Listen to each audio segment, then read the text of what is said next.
Just my little iPad set up. I am an official AV person. It's mine. I'm not. I'm very proud of that though. So to everyone in the Zoom, thank you for your patience.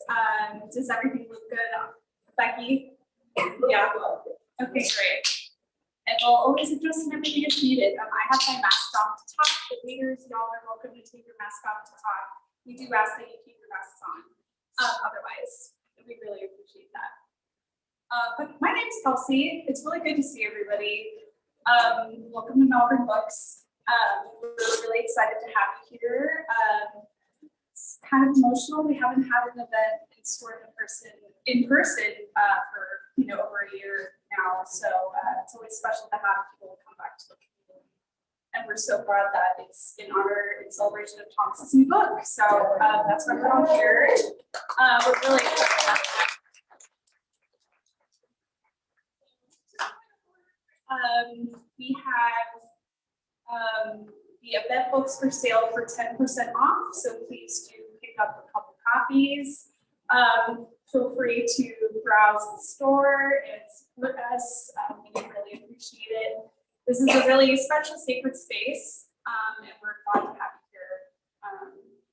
So, without further ado, this is the celebration of Thomas McNeely's new book, Pictures of the Shark. Joining Thomas afternoon will be Elizabeth Harris and Malvern, Cuba. Also very excited to have you both here. And we're going to go ahead and kick off the event with Elizabeth Harris. I'm going to go ahead and read her bio. Y'all will have a huge round of applause, and then we'll kick off the event. Elizabeth Harris's novel in progress dramatizes an archivist's discovery that her family's ghosted ancestor is a whitewashed anti-slavery politician, journalist, and activist. Her prize-winning Mayhem, 3 Lives of a Woman, which is on sale, it's by Happy, is a Me Too short novel set in 1936. Her collection of stories, The Ant Generator, also on sale, won the John Simmons Prize. Please help me welcome to the stage Elizabeth Harris.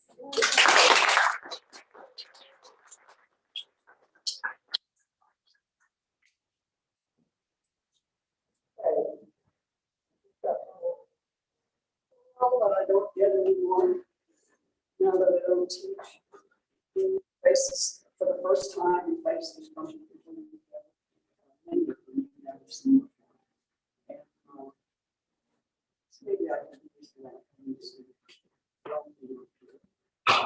Just want to say a couple things about this before I get started. One of them is that what I'm reading is the beginning of chapter 20 out of about 35 chapters. So that can be kind of how far along I am in the novel.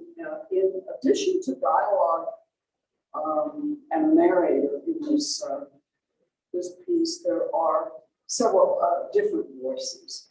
And one of them is the main character, whose name is Hiccup, from his journal. So a lot of the narration depends on the journal. This is a woman who's reconstructing this guy's life, and so she's taking material from the journal and other sources. I'll try to signal those changes with my voice, but sometimes I'm not successful. So if I don't think I'm going to be successful, I'm going to go like that. And if it looks stupid, I'm going to do this if I was too worried about looking stupid.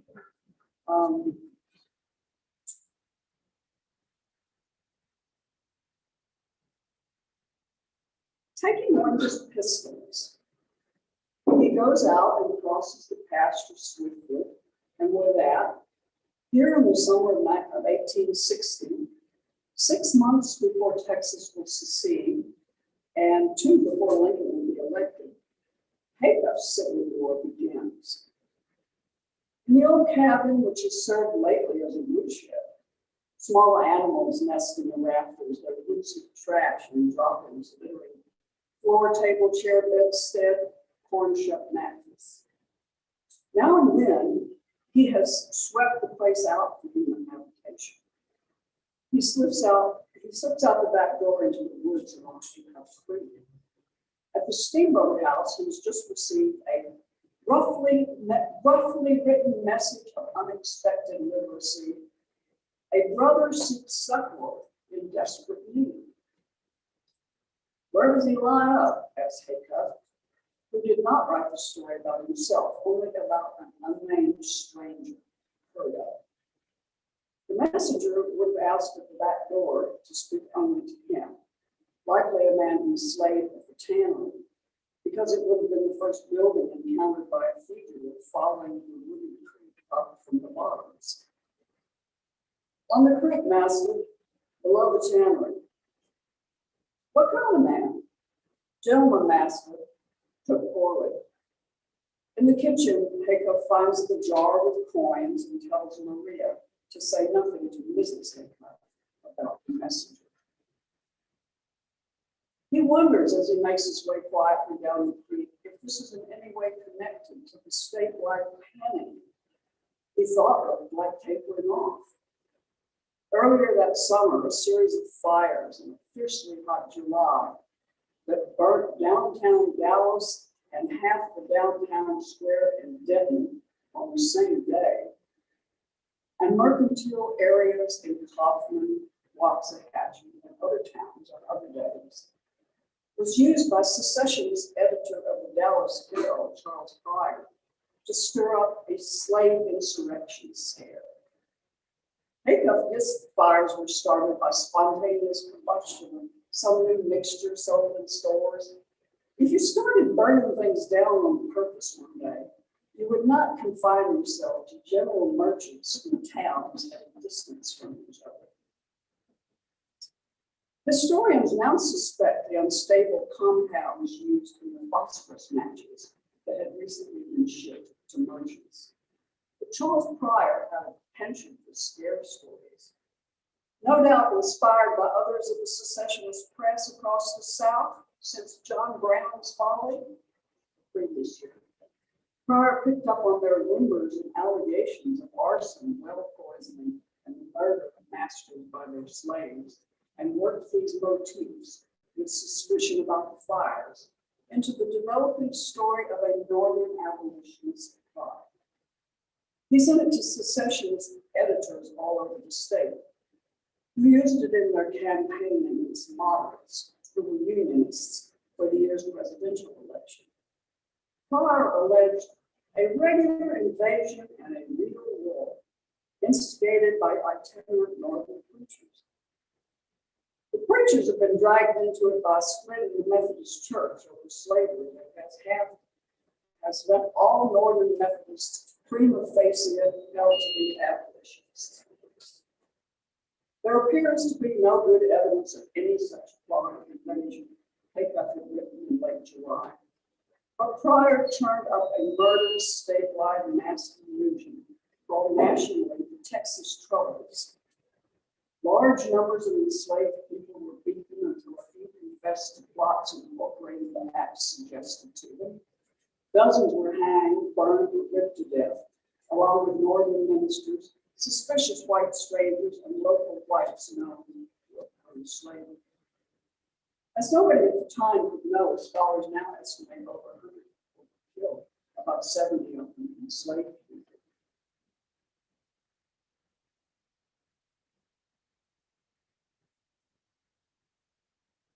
With caution, Haycutt approaches the creekside place described. A white man sits on an outcropping in the bank, head in hands. When he looks up, exhausted and draggled, his face is wet with tears. I beg your pardon, he says, and stands up wiping his face with a handkerchief, stiffly brown with what looks like blood. I grieve for my elder brother in faith, who survived his stripes, but now our enforced flight, and buried in the China Spring. You come from North Texas, from Ohio. We're Methodist, called to minister to churches in North Texas. Visibly weak, the fugitive sits again. A slender, erect man of dignity, in spite of disheveled clothing, he told his story with the firmness of veterans marching in battle. This is the story Haycutt wrote several weeks later as heard on my peregrinations an extraordinary talk, an extraordinary tale of the summer's North Texas insurrection panic, in which several clergymen of the Northern Methodist Church have been hanged in Dallas County and elsewhere, and others severely punished and run out of town. Two from Ohio, against whom there was no evidence except rumor, were accused of preaching against slavery. We denied it truly, for we knew it was against the law, which we were bound to obey. At some early point, Haycock helped the traveler to the cabin and shook out the mattress for him. The rest of the story emerged over the next few days as the Reverend Mr. Nameless, I call him, slept, ate, bathed in the creek, and had his shirt boiled for the sake of future appearances. Mr. Nameless and his co-religionist, who was elderly, had been given 30 lashes each and ordered to leave the state by sundown. As it was already afternoon, this was impossible, and might have been to provide an excuse to overtake them on the road and hang them, which had been done to another clergyman. They decided against heading for the nearest border into Indian territory, and after creating an appearance that they had done so, circled back south in their dilapidated buggy and headed for a place along the river where they felt certain of sympathetic reception. If it was China Spring, about 100 miles south of Dallas, their drive would have taken a week. We made slow progress in our unsteady vehicle behind our poor broken down animal. Daring to beg scarcely any food, to Methodist and Haycock's story, weakened and the older of them, badly worn by shock and suffering, died. He was buried at, I just remember the place, somewhere in Springs, after the survivor had arrived with the church members. His wounds were tended, and he recruited his strength and that of the animal there for several days.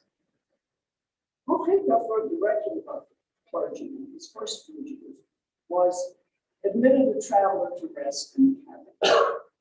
That he had helped or even spoken to fugitives he would never report directly, too dangerous for both of them, but clearly thought their stories must be preserved in some way. Under the guise of stories heard from strangers or somewhere, he would enter them into his journals weeks after the visit. And there's some more about that, which I'm skipping.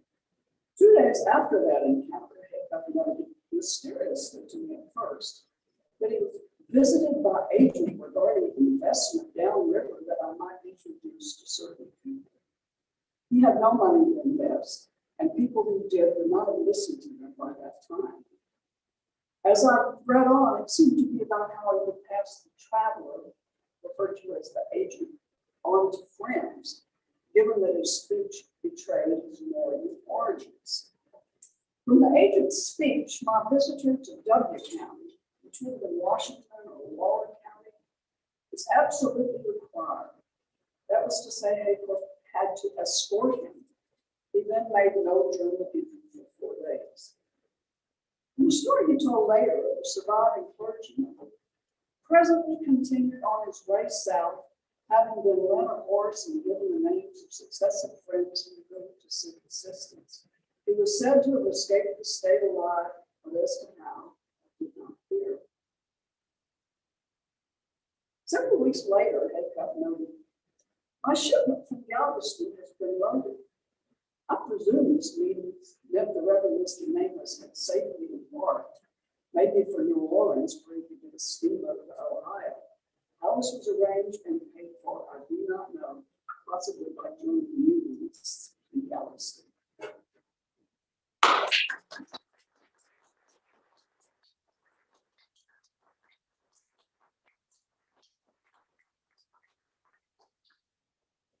I almost made it by the time. Thank you so much, Elizabeth. That's wonderful. Great. So next up we have Nan Cuba for Head for Trial. Nan Cuba is the author of Body and Bread, which we do have on sale. Winner of the Penn Southwest Award and the Texas Institute of Letters Stephen Turner Award, and listed as one of the 10 titles to pick up now in O Opus magazine. Journalistic pieces were published in Life, New York Post, and D magazine, and she appeared in documentaries by She is included in Texas Monthly's 10 to Watch community, has received Adobe Paisano Fellowship, and is the founder and executive director emeritus of Genuine Youth, a nonprofit laborers. Please help me in welcoming Anne to the stage.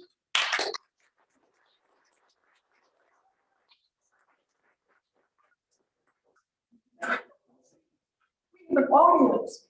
I'm so excited. It's wonderful. It's all because of you. I want to congratulate you, honestly. It's wonderful. Thank you for inviting me to be here. It's great to do that. Thanks people for coming. See friends. This is what I have to say. This is Michael Adams. He's the director of the Building Fellowship. It's gracious of him.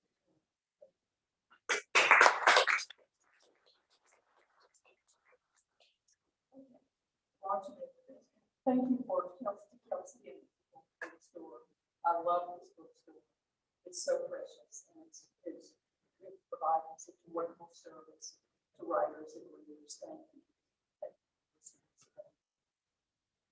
The novel is called Minutes Between. It's loosely based on the experience I had in the early 80s. This is the excerpt I'm going to read is set in 1983. When I was interviewing and writing about the serial killer Henry Lee Lucas. For those of you who don't know who that was, he was a man who confessed to hundreds of murders.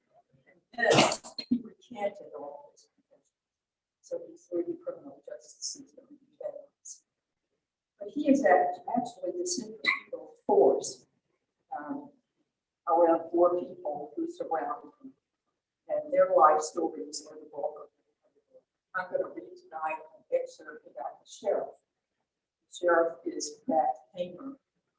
And the only thing else you need to know is that the serial killer, whose name is Clayton Biddle, when Clayton was first arrested, he took officers to a site to find the body parts of his 15-year-old common law wife. Here we go.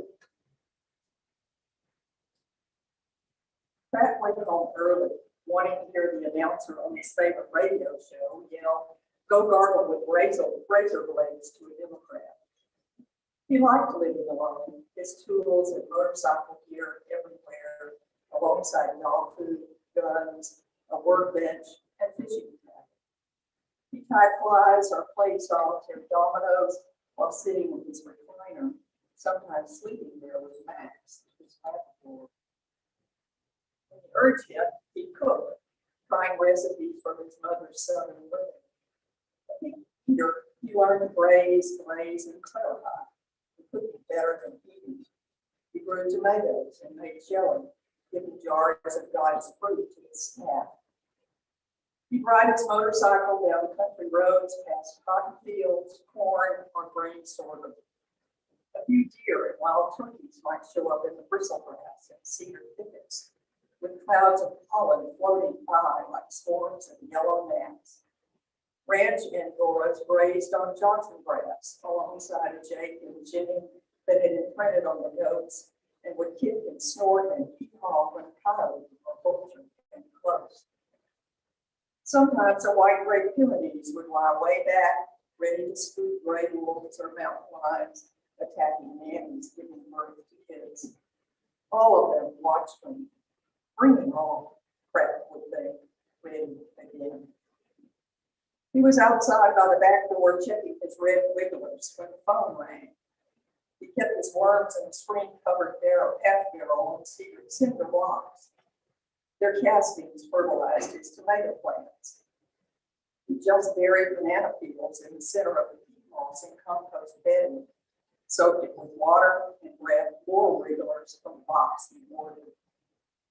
They curled in his hands, looking for a damp pocket, not knowing he could crush them.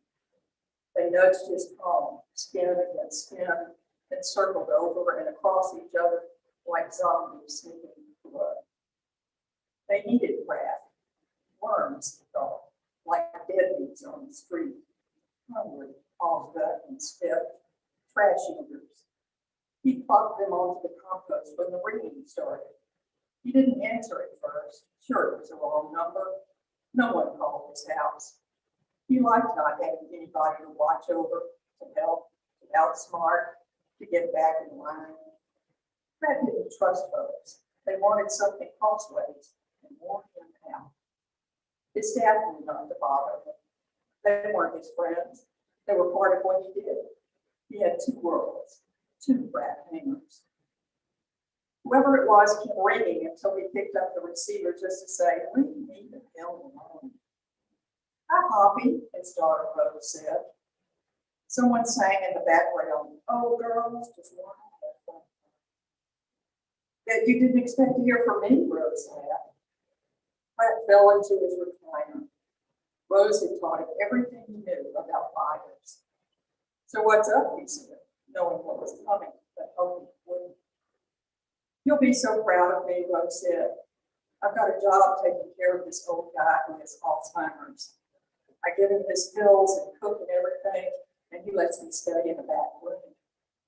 Bet you didn't think I could, right? But they trust me. I did." It was pointless to ask where she was. Brad didn't care if she was lying. He loved hearing her voice. He loved his little girl. "You could stay with me," he said, even though she'd never done that. Maybe she was taking care of some poor sap, and for a second he pretended it was true, but it wouldn't last long. Her phone call proved it. "Thanks, Poppy. I'll stop by for a visit soon, okay?" The last time she popped in, she brought an antique medicine bottle. Its label torn and faded, the glass almost black, the cork permanently stuck. He could barely read "poisonous" on the back. He kept it next to her photo beside the TV. "You cook for the guy?" "French toast, like you taught me." She whispered something to somebody. "The old man has a dog, Ruthie. They both stink like streaked underwear. Speaking of, I gotta go. Can you let me put some money in your account?" The reason for her call. At least I could do that. Why could Pratt song and dance other liars, but not her? He imagined her life, knocking about with scum he worked to lock up. She reminded him of Clayton's girlfriend, and look how that poor kid ended up. "That really helped," she said. "Could you do it Monday?" "Sure," Pratt said. She'd hang up any second if he had more to say. "I did something else for you." "Yeah, what?" "I made sure a killer stays off the streets." So what if the connection didn't make sense? "So how'd you do that?" "I helped him confess to a murder I can't prove he did." "Huh? Wait, Poppy, that don't sound right." "He killed his mother and stabbed a girl along my feet." "What do you mean she's like me?" "You know, not taking care of yourself, trusting creeps who hurt you." I hoped this would help her see what was wrong with her life. His thinking was crosswise, but yet. "Here we go again," she sighed. "I really gotta go. My birthday's coming up," he blurted, adding, "all I want is for you to let me take you to dinner. You pick the place?" "Sounds nice. Maybe I'll have to see." "Have you phoned your mom?" Pat's ex wouldn't let him make amends. She thought his drinking had turned Rose into an addict, and maybe she was right. What else could Rose have learned while watching him go so low? "You're something," Rose said, looking out for her while she calls you Lord of Lords. She laughed. "What a bitch." "Phone her," he said, believing his daughter could somehow live a normal life.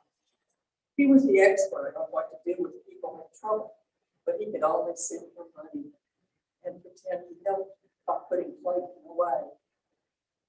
Sometimes while Pratt sat in his chair with Max, his chest burned, and he wondered if he was having a stroke. That's when he'd walk to the garage and fire up his Harley, which is what he did after talking to Rose. He had to ride the hills, shake off his deluded self-will so he could be ready for court the next morning.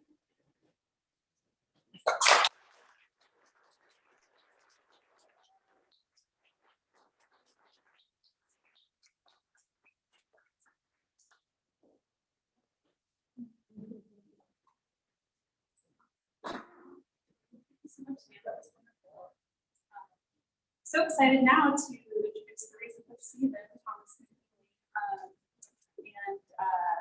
Please do purchase the shirt on sale in the back. We also have a few copies of Ghost Horse, 10% off.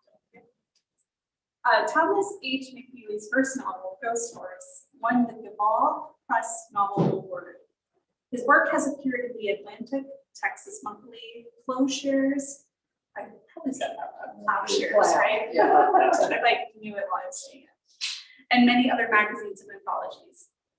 He has received Dobie Paisano National Endowment for the Arts and the Wallace Stegner Fellowships for his fiction.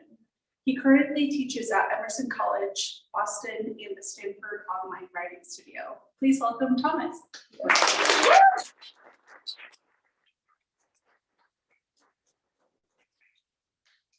Thank you all so much for coming out to the reading. I know that it is 100 degrees outside, and you know, leaving the house is a trial. And thank you very much, Becky, for hosting this reading, and Nan and Elizabeth for reading with me, and for all of you coming out today. I'm going to read something different from what I've read in my other readings lately. It's set in Austin. Some of you might recognize the real life event that this is based upon, but that's all I'll say. I'm going to interrupt for every once in a while reading to fill in some background.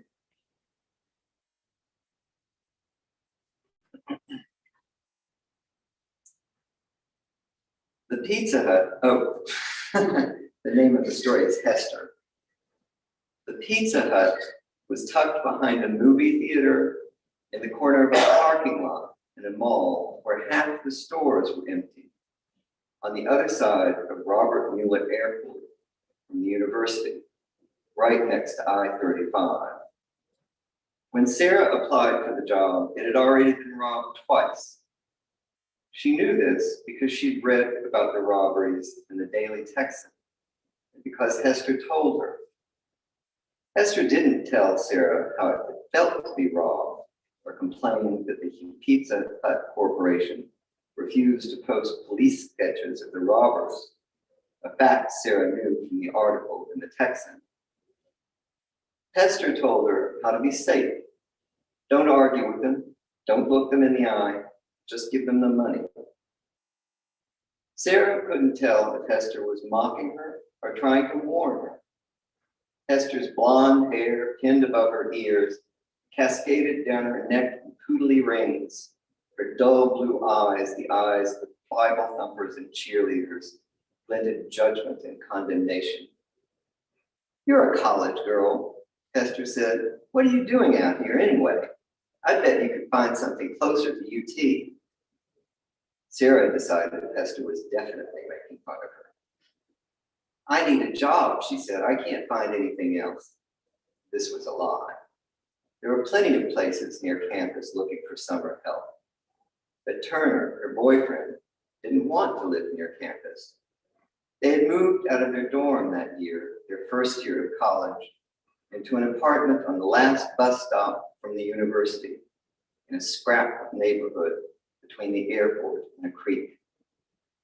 Their plan had been that Sarah would paint and Turner would write. Turner, who lived off checks from his mother, offered to pay Sarah's tuition and rent. But Sarah told him she didn't want to live that way.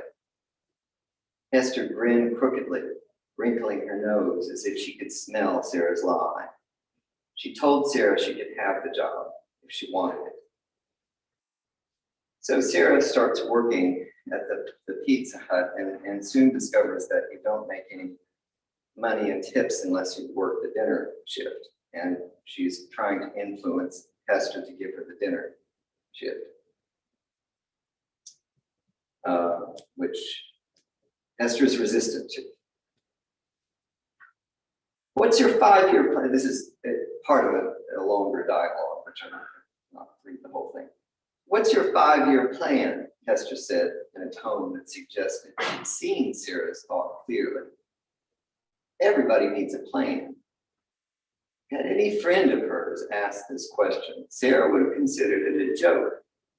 Sarah's friends didn't ask such things, but Hester wasn't joking. It reminded Sarah of questions her mother asked. What was she really going to do with her life? Meaning, what was she going to do that was not painting? Sarah didn't know how to answer without irony. And so, as she often did with Hester, she felt belittled, exposed. I'll tell you mine, Hester said. I want to be Mike. I want to own one of these stores. That's where the real money is. You get yourself one of these, people work for you, you sit on your ass and make money. I don't even want to tell you how much this place pulls in, even on slow days. I cash out every night and carry the pouches over to the bank every morning. I know. You set yourself up in one of these, get it going right, borrow money from the bank to buy another one, then another. That's the really real money. That's mine. Maybe if you step up your game, Hester added, I'll take you with me. Sarah grimaced politely, not meeting Hester's eyes.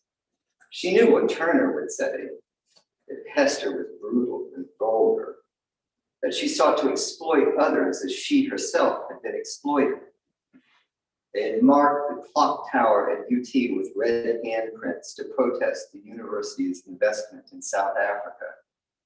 Turner opposed private property of any kind.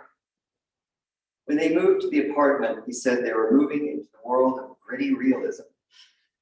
But this, what Hester believed in, Sarah thought, was the real world, the really real world.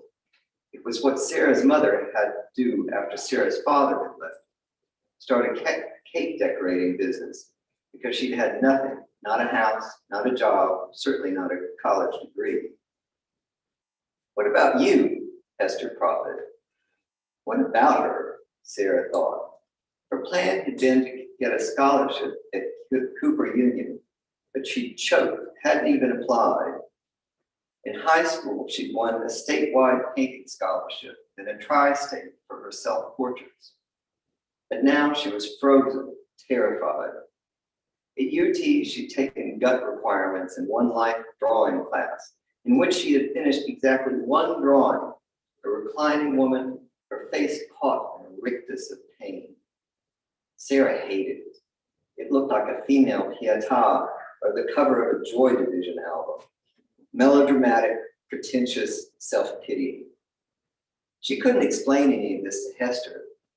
Hester would not go to college, then or ever. She would not win a scholarship of any kind.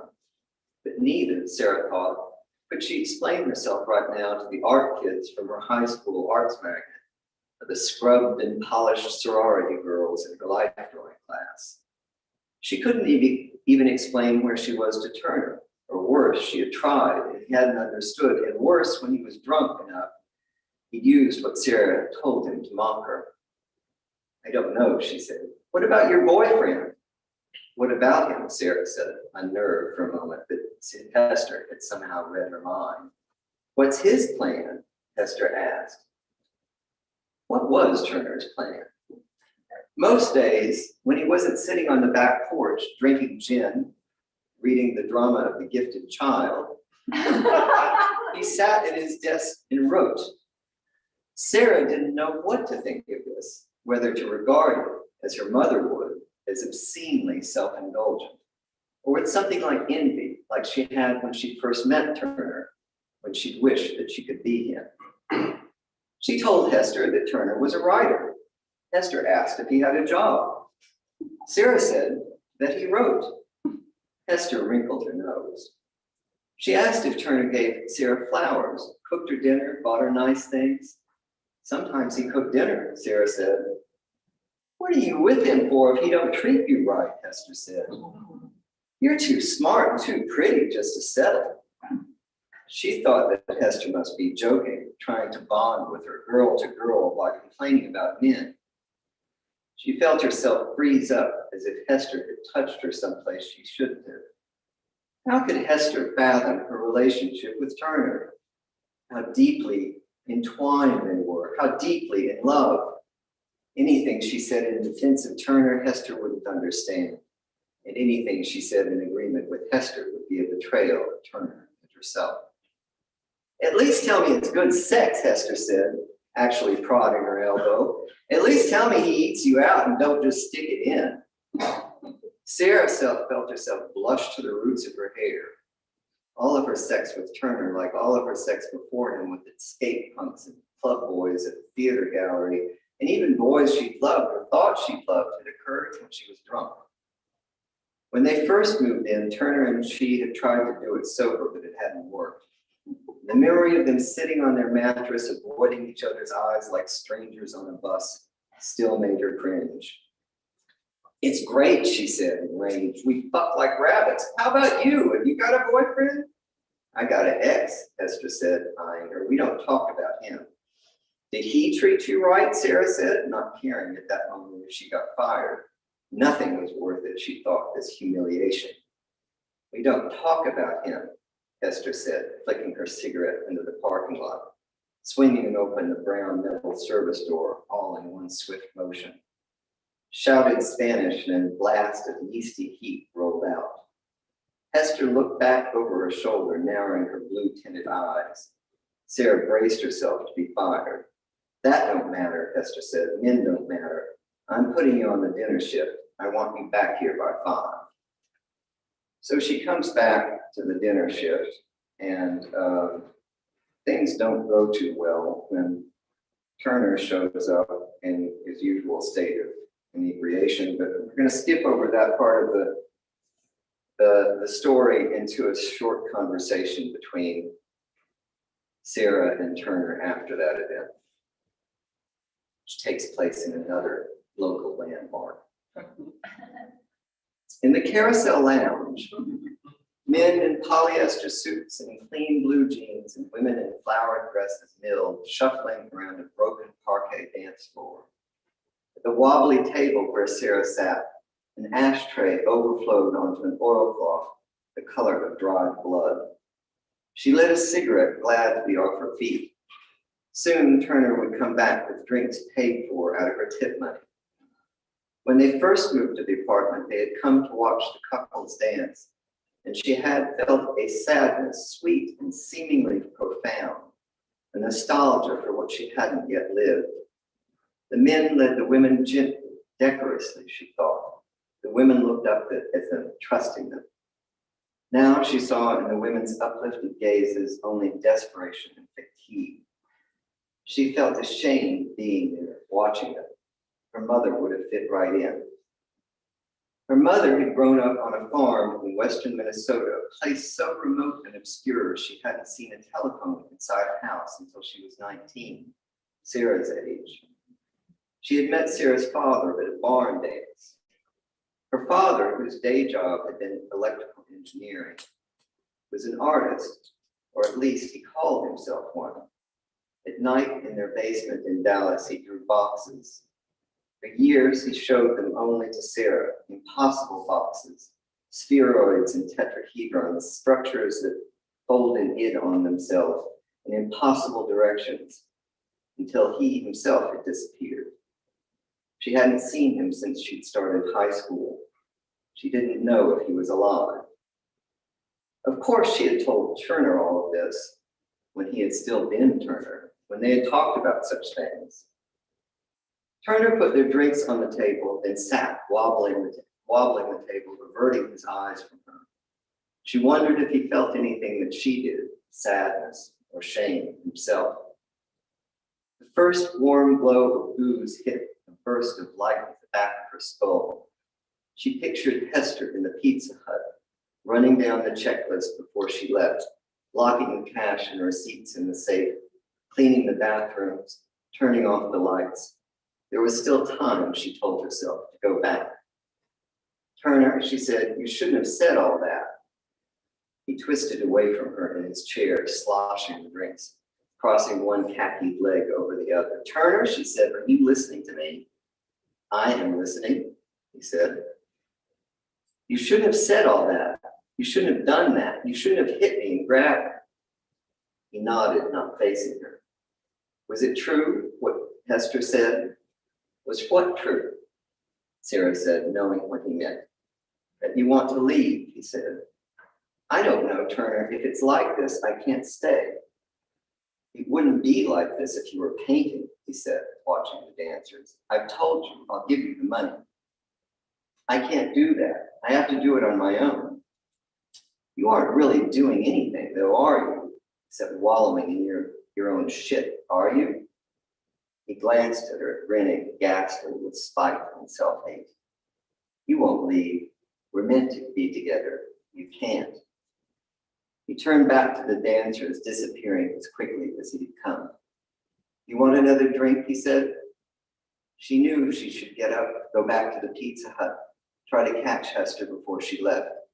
But she waited, watching for some other Turner, the type of Turner she had known, to reappear. The humid stink of cigarettes and first leaden wave of booze settling on her like a blanket. Sure, she said.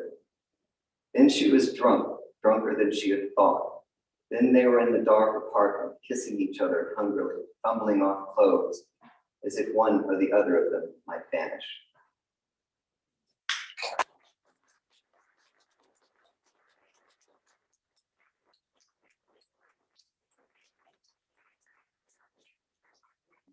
I think we're now supposed to talk to each other. Totally optional. I mean, A totally optional thing. Okay, well, Yeah. let's go should on. we do that? Let's talk to each other. Come on, Hazel. We're gonna stand up here, Yeah. look at other people. We're gonna look at each other. Okay. Or I could ask you about your book too. Yeah. Let's ask Nan about Or we could ask Nate about her book. And you can all ask us about our books too and make our jobs easier. Well, I'm gonna start, break the ice. I really do, this is the launch of Thomas McNeely's new collection of stories. That's why we're here. So I want to hear him talk about his book because I'm so excited about it. I've had the privilege of reading it. It's quite remarkable. And the excerpt that he read is a perfect example of why I'm such a fan. So I have read some interviews and I understand two things. That this is loosely autobiographical and also that I think the publisher or your editor suggested that this be called a novel in stories and you decided to call it stories. Mhm. Okay, so why the distinction? Because it does feel like a novel. Well, I don't know if people didn't think it worked as a novel, that's just sort of asking for trouble, isn't it? The difference is you can't. I would rather think of it as a collection or like a collage than as a coherent narrative. So it wasn't just because I thought that it was asking for trouble, but because also that's not really what I wanted the book to be. There you go. Yeah, I didn't want it to be like that. Yeah. Yeah. It feels like that by the time we finish. Well, to me, it did. It felt like it was his story. And I loved the fact that there are different points of view, different perspectives throughout. So I loved that we got all of that, which was his world. And then we focused on him. To me, that's a little like what I call modular structure. Madison Smart Bell talked about modular. And I'm doing a little of that in my novel too, as you know, playing with the different points of view. So I think, to me, it spoke to me because I was so admired the structure. So I did. Yeah. Well, I think if I wanted to talk about that, if I wanted to argue about that, I guess I would say if it's a novel, where is the? I'm not sure this is a question for you or for Nan, but if it's a novel, where is the overall movement? Yeah.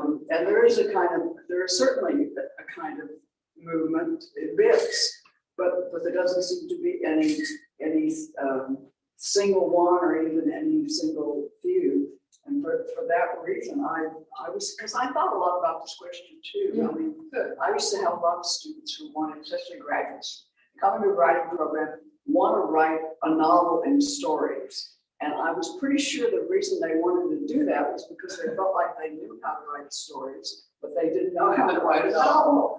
And, you know, it's really not the same thing, as we all know. Yeah. So, and you published a rather big novel. Yeah. Fair size novel. Yeah, fair size. And you know all about the, you know. I never want to be stuck in one of those things. It was horrible. So if you do write a big novel, you're gonna call it short story. Yes. Rearrange Isn't the it? chapters. That's so interesting. But seriously, this question has come up at every reading, and I think what I was trying to achieve in that novel, by trying to force everything into this coherent narrative, actually sort of limited. Yes. That sort of limited what I was actually able to do. It seems, this seems much closer to sort of what I wanted to do with the novel to begin with, and that was just by accumulating all these pieces and arranging them. Sort of. See, Madison Smartt Bell says that's what logical structure is. Eventually, the reader gets the pattern. Yeah. And it's not a clear trajectory. It's, you see how the different pieces are related to each other. Yeah. That's the thrill of it, is figuring that out as you read. So you can call it logical structure. But it is a pattern. It's a pattern. And that's, I don't see that in this collection. It's a short collection for stories. It's not a criticism. Yeah, no, I agree. I love that it all seems to be about the same character. And that we see him as a boy and we see him as a young man and, you know, all this. That's why I love the review, the bird that remarks on that. You get to see how it's screwed up by his family. You see it happen, and then you see the guy, how his behavior comes out. It's awful, but it's wonderful. I just love that. I don't want to get too much away. These cycles and these things. May I ask you a question? When I was listening to your reading, what was so fascinating to me was how you were weaving together all of these different narrative voices, and it was reminding very much of Picasso's. So I'm not especially a Picasso's fan, but I've always, from the time I started seriously writing in my 20s, I have always been fascinated with the crossing of different voices, the babble of the world, because you know there's so many different ways of talking and so many different registers, and that just intrigues me, and I didn't start out to do that in this piece. I started out to write a family, a big Texas family novel, which is also his, but you know, then it wasn't interesting enough, and I started out, you know, that and this and that, and doing this and the other thing, and I ended up with the librarian reading the archive and about the skies, and I've done a fair amount of historical research, and I wrote sort of biographical study for my doctoral dissertation. You know, that was the same thing, and I love the way, you know, you shift, the literary criticism does this, you know, you quote passages from something, and then you shift into a completely different register, and you talk about that something, and the way that sounds, and that it's dialogue, you know, or it's a conversation, depending on how many voices you've got. You know, now this chimes in, and this chimes in. I just find that so interesting. That's why that's what just comes out of it. well, it's like, to me, it's like three-dimensional chess. I mean, I couldn't imagine creating a narrative that makes it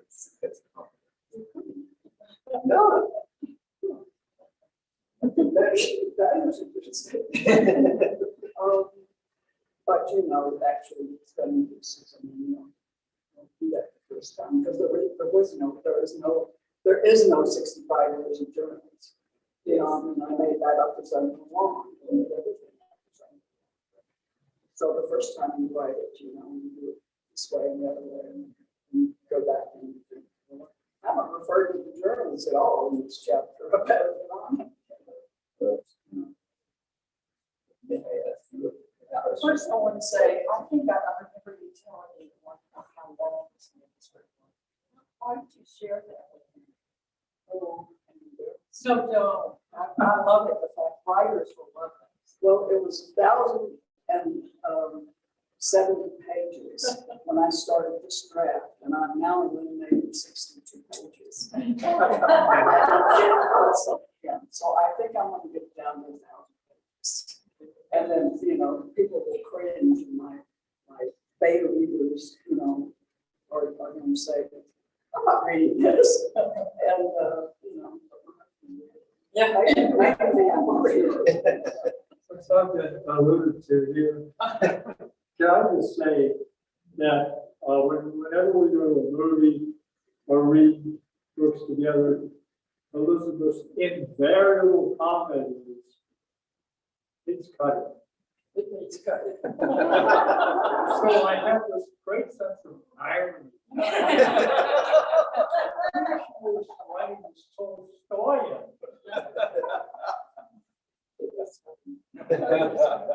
But it's only, you know, it's only a draft. So I wanted to ask you, that My turn. in your, what I've read of the novel, But he's read part of the manuscript. it's taking on both a quasi-historical record, this middle character who's based upon him and his Lucas. And I think seems quite closely to police interactions in a way that's more closely cued to reality than Biddle itself. And then there's also a character, the reporter, is also involved in it. So I guess I wanted to ask you about how you were managing these different levels of fact and fiction and autobiography and historical record. And historical, I started to say autobiographical record and fiction, you and I can talk about because apparently you do. Actually, the first novel was pretty autobiographical based. This one is not. I did when I was a lucky Philly Paisano fellow and stayed for 6 months. So I did the Biddle story. That's what I did for 6 months. Because my experience was in the early 80s, and believe it or not, I kept all of my research. It was boxes and boxes and printed. I don't know why I did, but I did. So for that 6 months, I was pouring through just watching videotapes, all of that, and did that. And I thought that was the tool that I was. I showed it to people, and they said, then I realized it was he's the background, and it's the 4 people around him. Now those stories have really helped. He's the key, but because they all are involved in Biddle's story, that's how they're connected. And he's a person who can, Biddle is a person who can read people. And so he knows their weaknesses and he goes after it and affects what happens to them as they're involved in what Wonderful character for a novel. So how did I manage it? I just got involved with the 4 people as their stories grew. I mean, the excerpt that you heard that was telling you about the sheriff, I met the sheriff. I talked to the sheriff a little bit. I knew nothing about his life. I knew what I read about him. But that was it. So I made up everything. most of it is made up, even the journalists. There are some little things that were inspiration for me to write what happened. But this is what I say, where is Judy? My daughter in the back and son-in-law, I forgot to mention this earlier. So the journalist has, she's married, she has a husband and a daughter, and there are issues with the daughter. So when I was interviewing Lucas, I have to say, my daughter were you in medical school? I would be watching a videotape of an interview with the serial killer talking about what he'd done on our TV. And Julia would come in after school and I was horrified. So I'm kind of worried about that and I used that. Yes. Hi. I'm wondering, I'm here with Tom. And so I have heard, I've been with Tom for about 3 years, and so I've heard the stories of people who are sitting in here. And it is a backdrop of autobiographical, right? But it's not, it's stories, but it has it. I wonder how it feels to be sitting here reading. I don't know you yet, either, but I heard you know Stacy. And so and I know you know the crew and how, I don't know, it feels like this cool, but also bizarre, but also awkward space to be in here. And I'm wondering, it's almost a question for you, like, are you in there going, I know who that is? Well, definitely with the places that you mentioned. Right. Yeah. And I'm just wondering, do you have people who come up and start pulling out which parts, or like, did that happen? And you have to go, like I did, like that better hadn't happened or we're breaking up. And you're like, no, that actually didn't happen. I said, we're good. No, I'm just, is it weird to be, is it odd to be here reading in front of people who know people a bit? I mean, this is really an honest answer that it has, what I was thinking about, what I've been thinking about all day is how different Austin is from the Austin that this story was set in. This is like 1987. So the city has changed so completely. And one of the nicest things that anyone said about this book is, these stories don't seem like they could have happened at any other time. And I like that was sort of intentional. I wanted to, make little time capsules. It's more the time and the place, and the people have changed so much from who they were at the time. I'm thinking, and then once you write about somebody, they're not the person anymore, Right. at all. It's also processed, it's not your life, it's a character's life. The character's not you, because no literary character is anywhere near as complicated as a real person, it's just a little chunk of character. Yeah.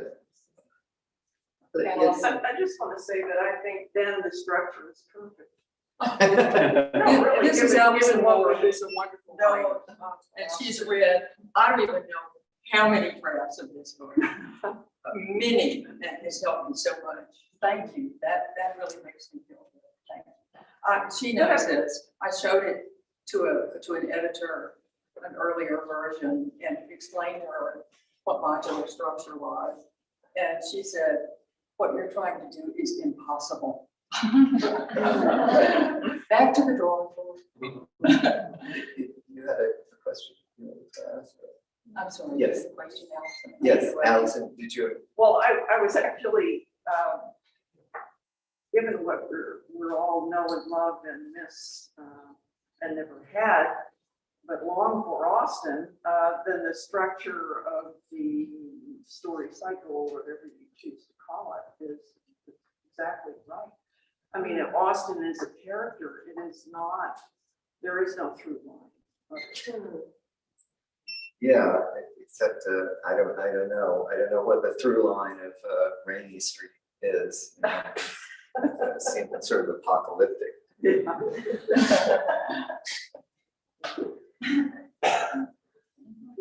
Yeah, other questions? I'll ask cast characters are the same as Ghost Work. Yes. And so I'm wondering, in writing both the story and Ghost Work, like, were they kind of written contemporaneously, a lot of them, and then you just move them around and you felt structurally it was better, or?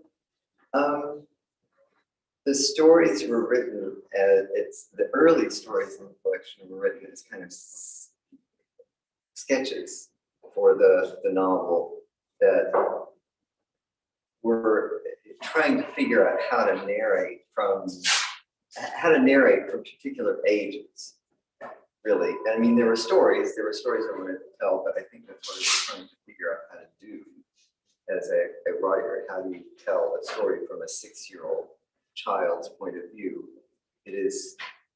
Seems to be simple, but it was very difficult. So I think, and I was learning how to write. I mean, I Elizabeth's class in UT was my first creative writing class. That actually is sort of more in my mind about that story that I just read, was that I was taking your class in 1987. Did I read the first draft of the thing? No. But you did read a very strangely similar story, yes. But Elizabeth's class just like completely blew my mind of what you could do with fiction. So that's more like, I know this is not a very good answer to your question, but I guess I'm reflecting more on like, the stories about sort of, some of them are like learning how to write a story, and then the other ones later in life, or later in the character's life, I became interested in other characters' viewpoints, and became interested in more of like in a first person voice rather than a third person voice. So I kind of wandered off there, but yeah. Any other questions? Yes, one more for Dan. Yes. What would you miss the most if you had written this as memoir? Oh, Allison knows, this was a big issue in the beginning. It's so funny now, because the agent I had at the time wanted me to write the journalist story, just to let me her story. And I so resisted that. I didn't want to do that. He kept saying, the only woman in the jail with all of that going on around her, that's a great story. And I went home and I said, what was I like when I was doing it? He said, well, you were focused on the story. I said, did I feel, did it seem like I was nervous, or did I worry about the family, or it just wasn't there. It wasn't there. It was a journalist. I was a journalist. I had a story to get and write that. That's really it broke me. It was 3 years of work. It broke me. So a memoir, I just knew the Lucan story was going to be the biggest bestseller anybody had ever read. I really did, because it's such a crazy story. I mean, you all don't know this, but out of the 152 people who were put together when Bush was governor, the only commutation was Henry Lucas, which is crazy. I mean, that is the one crime he's not guilty. He wasn't guilty of it still. He killed, in my mind, including girlfriend. So, memoir, I think this is what Allison is trying to go to me to say. She and I talked about this a lot. This, you may really disagree with this, or you might. I think you can get at the truth in a much deeper, more powerful way through fiction. I think with nonfiction, with memoir, you know where you're headed and what's in it, and you're just aiming to get it told, right? But in fiction, you don't know what it's in. And that way it gets to a deeper emotional truth. And I'm sold in that.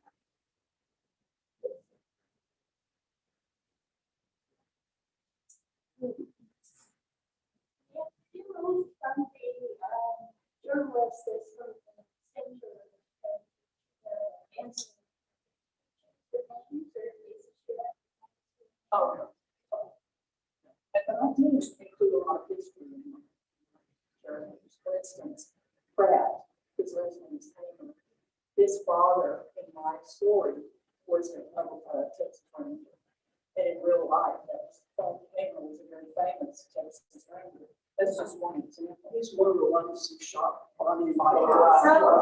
He led, there was a book about it. Yeah, yeah, that's right. Well, Pratt is Frank's son.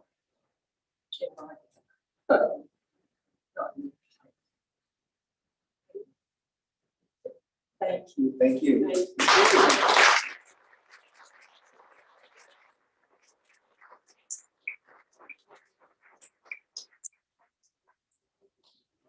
Thank you to all the readers. Thanks for being here. This is amazing and so special. So reminder that we have the books in the back. We have everything set up for you guys to sit and sign. So please buy a couple copies. The event books are 10% off. And if you want to buy any other books, buy by me too. Have a good rest of your day.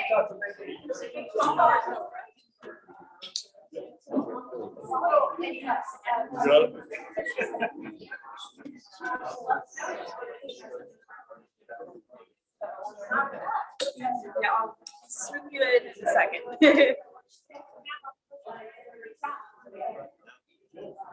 So y'all will leave